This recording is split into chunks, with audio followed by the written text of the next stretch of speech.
Hi everyone, my name is Bella and today I'm going to be talking about Jim Crow laws and just the time period during the 1950s and the 1960s.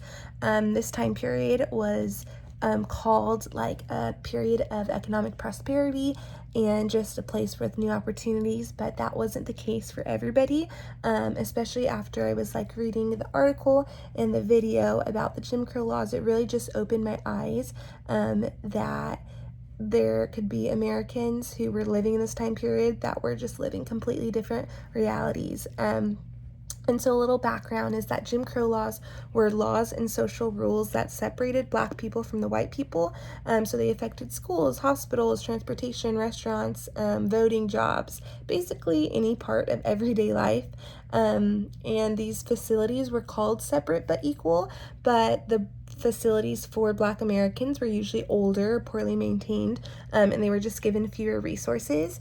It opened my eyes and it made me realize that like these experiences would make people want to fight back because the discrimination was just constant and it really affected every little thing. Black children had to attend inferior schools because of their skin color. Black patients could be denied access to certain hospitals or waiting rooms. Even normal actions such as eating with a white person or shaking someone's hand could be considered unacceptable.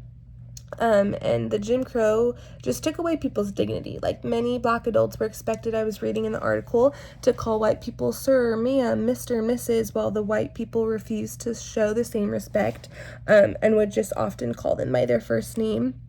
And being treated this way would create, feelings of humiliation, anger, and hurt.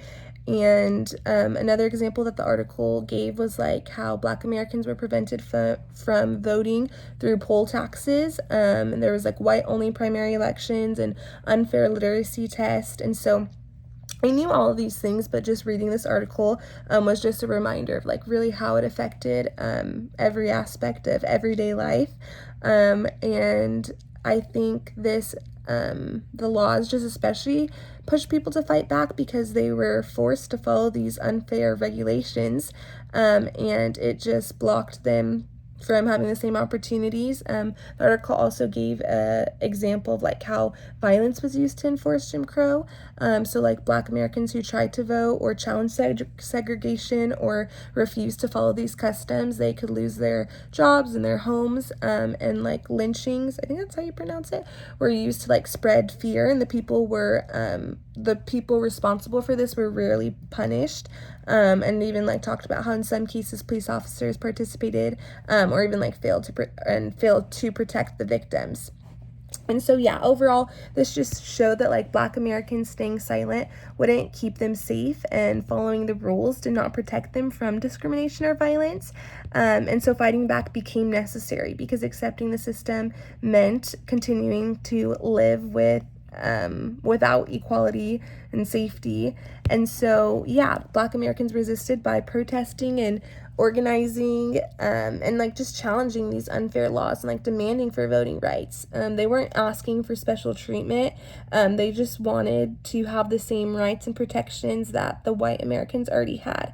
And so overall, just like reading the articles and watching the video just made me feel so much hurt that they had to experience this treatment. And it's something that like we learn about like growing up in school, but just even like watching the video just like made it more real.